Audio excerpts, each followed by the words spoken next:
Bienvenue chez vous vous est proposé avec le soutien de Wallonie-Belgique Tourisme.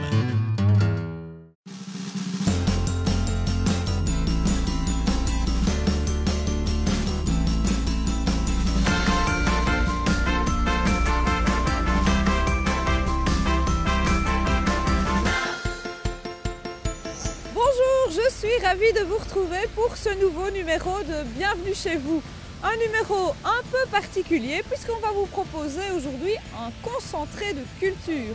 Et pour vous présenter cela, je suis à Namur, devant celle qu'on appelait autrefois la maison de la culture de la province et qui s'appelle aujourd'hui le Delta. Un lieu qui a été conçu, vous allez le voir, pour rendre la culture accessible à tous. Et ça, c'est un concept qu'on aime bien dans Bienvenue chez vous.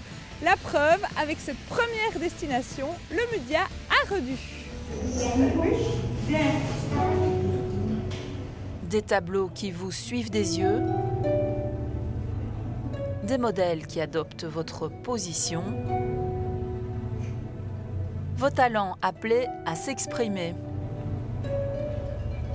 Le Mudia, le musée des arts didactiques de Redu, suscite la curiosité des visiteurs avec un concept novateur. On désacralise vraiment les œuvres, hein. On réduit ce fossé qui se creuse entre le public et les œuvres d'art. On veut vraiment rendre tout cela accessible en fait, à le plus large public. Nous avons 300 œuvres d'art prestigieuses et ces interactifs apportent aussi une approche ludique qui permet en fait vraiment de donner d'une façon tout à fait fluide les clés de lecture aux gens pour apprécier l'art. 20 salles d'exposition, 1000 mètres carrés, un investissement privé de 3 millions d'euros en dehors des œuvres d'art. Le Mudia, c'est le projet d'un collectionneur passionné qui veut ouvrir une nouvelle ère muséographique. Nous sommes maintenant en compagnie de Philippe Horewoods, le directeur adjoint du Delta. Bonjour. Bonjour. Alors, la première question s'impose. Le Delta, qu'est-ce que c'est? Qu'est-ce qu'on peut y faire? Bien, le Delta, c'est le lieu culturel de la province de Namur qui a été inauguré le 21 et 22 septembre dernier. C'est un lieu de culture donc, où on trouve des expositions, des concerts. Il y a 3 salles de spectacle, 3 niveaux d'exposition, des studios d'enregistrement. Il y a des salles d'ateliers, de laboratoires et puis des commerces, des zones d'attractivité, un restaurant aussi qui vient d'être inauguré. Et votre philosophie, c'était de rendre la culture accessible à tous, c'est bien ça? Voilà, c'est bien ça. Et c'est ce qu'on appelle donc la philosophie d'un tiers-lieu. Un tiers-lieu, c'est un endroit intermédiaire entre le boulot, l'école et le domicile le soir. Un endroit où on vient se détendre, boire un verre, lire un livre, pratiquer un art de manière un peu spontanée. Et il se trouve que cet endroit donc, est hyper connecté, il y a du wifi partout. C'est un endroit de culture donc, qui propose presque accidentellement des expositions et des concerts. Donc il ne faut pas avoir peur de pousser votre porte. Ah non, c'est un endroit qui est vraiment ouvert toute la semaine et le week-end, où il y a une terrasse panoramique qui offre une vue magnifique, vous allez le voir, sur la ville. Mais aussi des zones de convivialité, un foyer, un hall d'accueil avec un mobilier confortable qui permet d'accueillir les visiteurs. Eh bien, merci beaucoup. Quant à nous, on va continuer à visiter ce fameux Delta.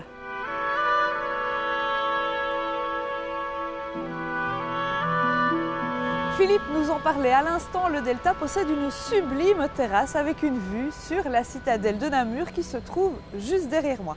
Allez, on continue cette émission. Je vous avais promis un concentré de culture. Et bien voici quelques idées d'excursion pour les amateurs d'architecture, qu'elle soit contemporaine ou médiévale. Je vous emmène à Louvain-la-Neuve, à Bouvignes, près de Dinan, à Spa et au château d'Herbemont.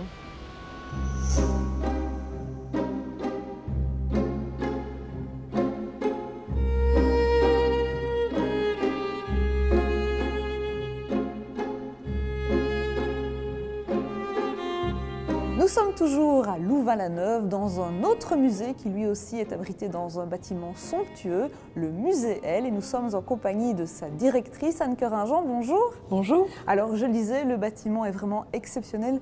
C'est quoi l'histoire de ce bâtiment? Il était initialement la Bibliothèque des sciences et technologies qui a été construite par André Jacquemin au moment où l'Université catholique de Louvain se séparait et quittait Leuven.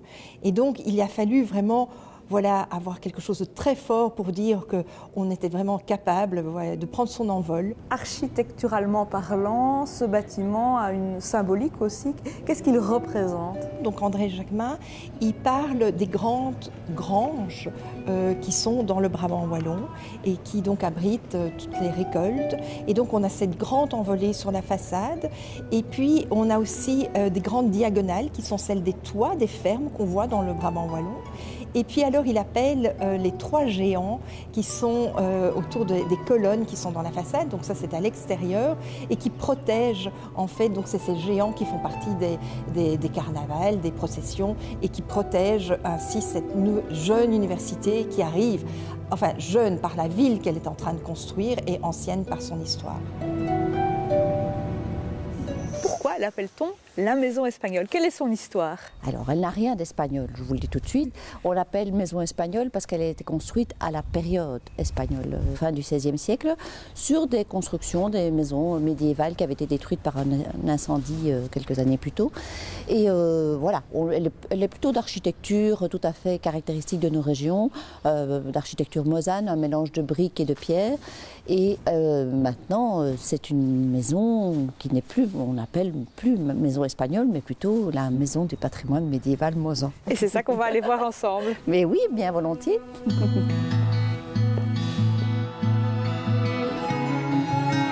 Comme son nom l'indique, la maison du patrimoine médiéval mosan se consacre au patrimoine hérité du Moyen-Âge et ce, dans toute la vallée de la Meuse. Pour cela, elle propose des expos permanentes et temporaires.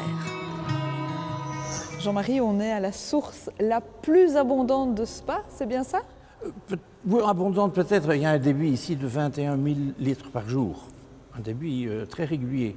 Et cette source s'appelle la source Pierre le Grand.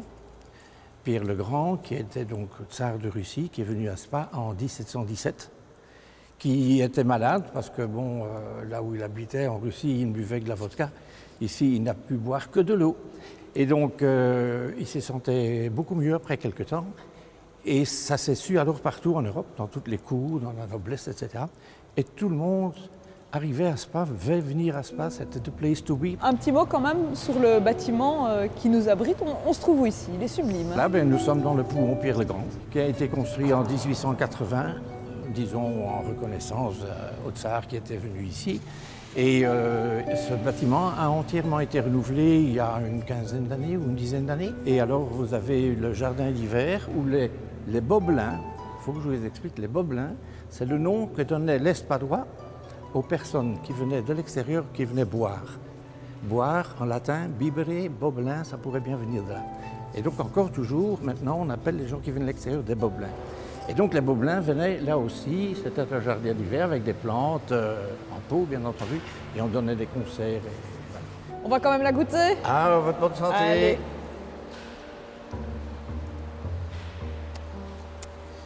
Ah, c'est un goût particulier. Ah, hein. bien entendu, oui, c'est assez ferrugineux et c'est légèrement gazeux. Vincent, j'imagine qu'on n'entrait pas aussi facilement à l'époque. Non, non, non, certainement Céline. Donc ici derrière nous, il y avait un pont-levis, un bascule, donc avec un contrepoids. Derrière toi, il y avait la salle, on va dire, le corps de garde. Déjà à l'entrée devant le pont, il y avait un point de contrôle. Et au fil des siècles, on va dire, il y a eu une évolution au niveau de la construction du château. Donc ici, on le voit nettement, hein. Ici il y a une jonction. On a la première partie qui est le mur, on va dire primitif, hein, le mur du début, du XIIIe. Et puis avec l'arrivée de l'artillerie, on a dû adapter la protection du château. Donc ici on a augmenté la largeur des murs. Le château d'Herbemont, vous l'avez compris, n'était pas un château d'agrément. C'était plutôt une caserne militaire pour une garnison qui a compté jusqu'à 150 hommes.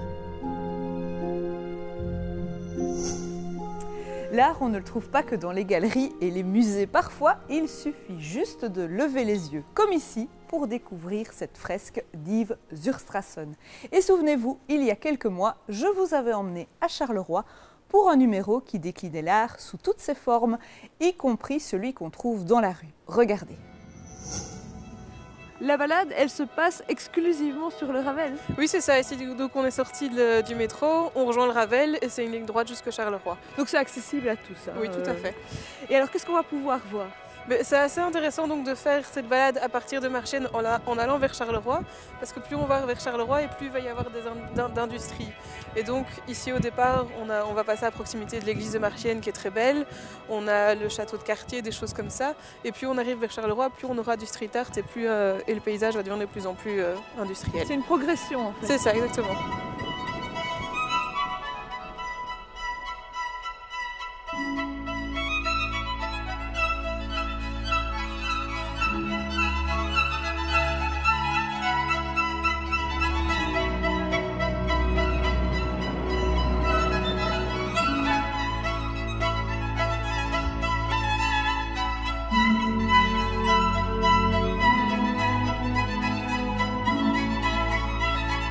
Donc ici on est au milieu du parcours en direction de Charleroi et juste en face du Rockrill on a tout un mur qui a été décoré lors de divers festivals de street art. Ici on a notamment une fresque qui a été réalisée par Mathias Connart, donc le célèbre acteur qui a été graffeur avant de devenir acteur. Et donc toutes ces fresques ont été réalisées lors de différents festivals, notamment Urban Rim. Après, le but de ces festivals, c'était de mettre de la couleur là où il n'y en avait pas et d'essayer de faire vivre certains endroits qui étaient, je vais dire, à l'abandon ou plus en état de marche. Parce que ce qu'il faut comprendre, c'est que ces fresques ne sont pas arrivées là par hasard. Il y a eu une volonté de faire venir. Oui, c'est ça. Voilà, il y a vraiment eu une volonté de faire venir des artistes. Et c'est des artistes, pas seulement de Belgique, il y a des artistes internationaux qui sont venus. Après, on ne sait pas toujours dire de qui sont les œuvres. Mais bon... Oui, c'est la particularité, vous me disiez, avec l'art, je veux dire, traditionnel, où on met le nom de l'artiste, l'année, le nom de l'œuvre. Voilà. Ici, ben voilà, il y a un petit peu on a certaines œuvres où on sait que certains artistes sont venus. Après, définir exactement quelles sont leurs œuvres, c'est pas toujours évident, mais il y a des choses qui étaient très spontanées et des graffeurs qui sont venus, je veux dire, en cachette, graffer ici.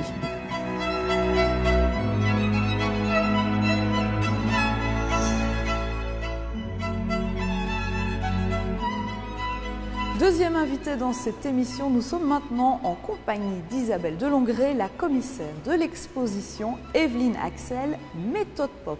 Alors, Evelyne Axel, tout le monde ne la connaît sans doute pas. Petit indice, elle est namuroise, mais à part ça, qui est cette artiste? Mais bien évidemment, tout le monde ne connaît pas Evelyne Axel et c'est bien le but aussi de cette exposition.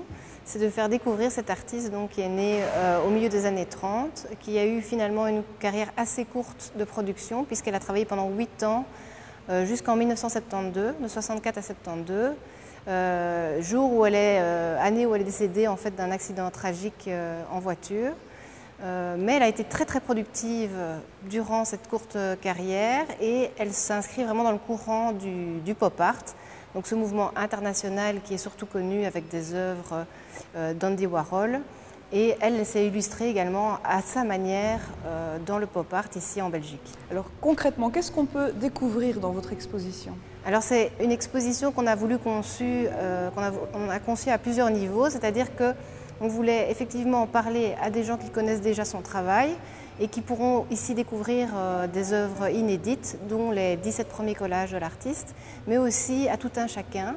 C'est pour ça que cette expo s'appelle Méthode Pop, parce qu'on découvre vraiment la manière dont elle travaillait et dont elle utilisait les matériaux de l'époque, donc le plastique, la fourrure synthétique, voilà, tous des matériaux qui sont vraiment en train de se généraliser dans les années 60.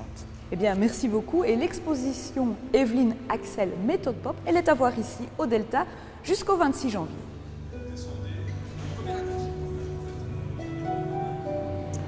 On termine cette première partie d'émission avec 3 musées que nous vous avions fait découvrir ces derniers mois.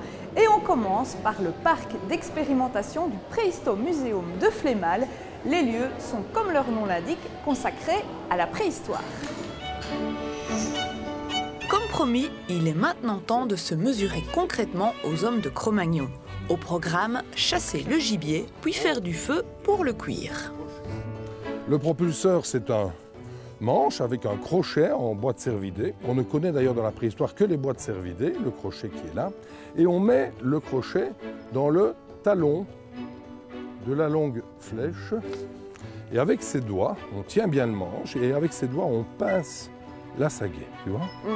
Nous avons la chance, l'animal ne bouge pas. Et alors, un peu comme si tu lançais une balle de tennis. Maintenant, il faut de l'adresse, il faut de l'habilité. Tu prends ton élan et tu vises évidemment et tu lances très fort. Gauche, droite, au-dessus. Le gibier ne peut mal. Tu n'es pas un Cro-Magnon très performant et tu t'aperçois. Et tu t'aperçois de quoi en faisant cette expérience? Que les hommes préhistoriques, ils étaient comment? Par rapport à toi aujourd'hui, plus adroits. Ils avaient donc de l'habilité, de l'entraînement. Ils étaient soigneux aussi dans la préparation de leur matériel. Et puis alors, si on va à la chasse, il faut une bonne connaissance de l'environnement, de la biodiversité. Maintenant que Fernand a tué le gibier, il faut le cuire. Pour allumer un feu, l'homme de Cro-Magnon frottait un silex contre un type de pierre bien particulier, la marcassite. Le tout au-dessus de poussière de champignons. Comme tu l'as vu dans l'expo, on doit faire glisser le briquet en silex pour obtenir des étincelles. Voilà. Et on fait tomber une petite pluie d'étincelles sur la marcassite, jusqu'à ce qu'une petite étincelle ne s'éteigne plus et le feu sera pris. Soyons honnêtes, je serais probablement morte de faim à la préhistoire. C'est évidemment Fernand qui a réussi à produire assez d'étincelles pour que le feu prenne. Ensuite, il faut déposer la petite braise au cœur d'un nid d'herbes sèches et enfin souffler. Et voilà, ma chère Céline, bravo. Le feu de la préhistoire. Et tu as vu que les hommes de la préhistoire, bien, ils étaient ingénieux, comme nous aujourd'hui.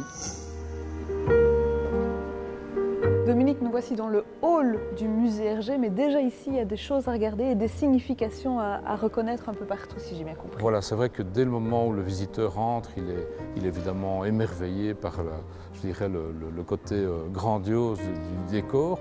Alors tout ça n'a pas été fait évidemment de manière gratuite, c'est-à-dire que les scénographes et l'architecte ont voulu un peu, enfin je dirais beaucoup même, représenter les géographies de Tintin, puisque de manière un peu presque abstraite, on a à la fois l'Amérique, Chicago et ses buildings, on a les paysages, je dirais, de rochers qu'on trouve dans toute série d'albums, comme par exemple Tintin au Tibet ou Le Sceptre de Tokar.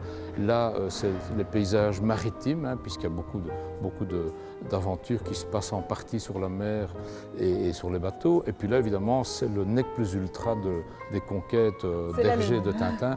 C'est la fusée lunaire qui était ici aussi faite sous forme d'un clin d'œil, puisque les carreaux de la fusée, c'est rouge et blanc et pas de cette teinte-là. Ne vous y trompez pas, ici c'est le musée Hergé et non le musée Tintin. Tous les personnages inventés par Georges Remy y ont leur place, même les plus anciens.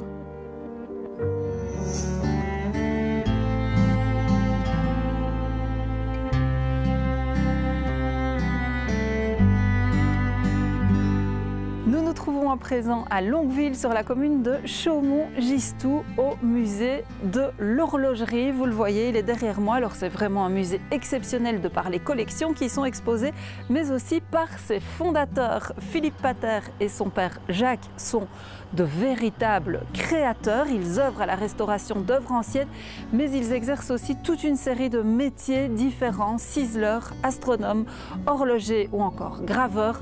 Vous allez le voir, leur talent est vraiment exceptionnel. Alors Philippe Pater, donc on est dans votre musée. Votre musée, c'est le vôtre, c'est aussi celui de votre papa avec qui vous travaillez depuis des années. On a des pièces de deux types dans ce musée. Les œuvres, parce qu'on peut parler carrément d'œuvres qui sont fabriquées ici par vous, et puis les œuvres que vous avez acquises un peu partout en Europe et qui sont des pièces exceptionnelles. Alors celle-ci, ça c'est fabrication maison, fabrication Pater. Voilà, exactement. En fait, tout a été conçu par mon père et moi-même. Et donc, mon père est mathématicien, astronome. Et donc, c'est lui qui a fait les calculs, qui ont mis au point, évidemment, l'ensemble de cette pièce. Donc, c'est une pendule astronomique. Donc, qu'est-ce que ça veut dire? Donc, elle illustre, elle montre, en fait, toute la rotation réelle de Mercure, de Vénus. Nous avons les phases de la Lune, le mois lunaire. Alors ce qui est important de dire, c'est vraiment que tout est fait main par vous. Voilà, exactement. Il faut se rendre compte que tous les rouages sont découpés à la main, toutes les pièces sont usinées, il y a environ 3 ou 4 ans de travail par pendule.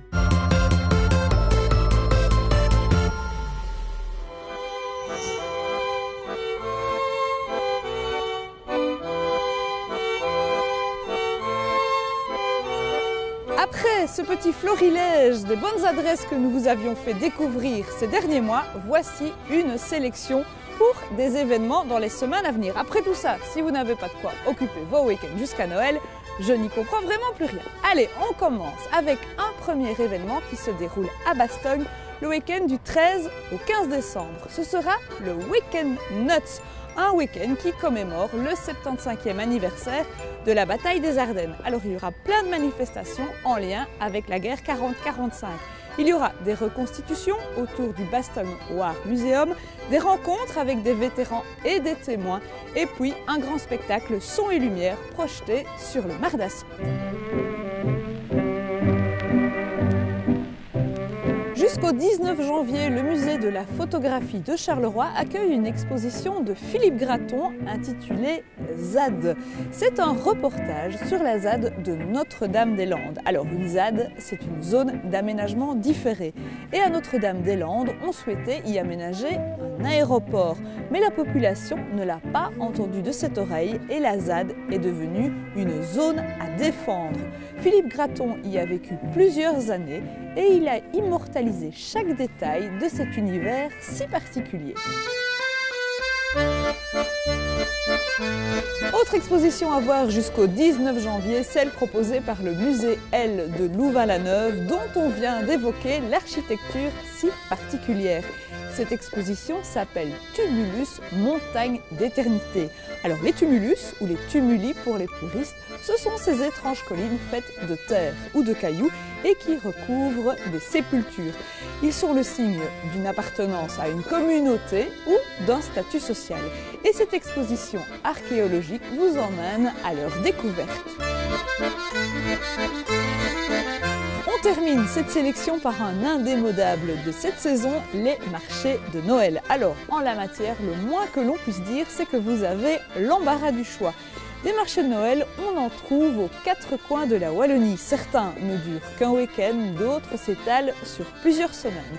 Alors voici une petite sélection des marchés de Noël qui s'étalent sur plusieurs week-ends, une sélection par définition pas du tout exhaustive. Alors vous pouvez faire vos emplettes de Noël à Liège, à Durbuy, à Maretsu, à Namur, à Louvain-la-Neuve ou encore à Charleroi. Bienvenue chez vous, c'est terminé pour aujourd'hui. On se retrouve bien sûr le mois prochain. Ce sera notre dernier numéro avant la trêve hivernale. Nous serons le 15 décembre. N'oubliez pas que vous pouvez nous suivre sur Facebook, sur Instagram et sur le site internet de votre télé locale. Moi, je vous dis à bientôt. Au revoir à tous.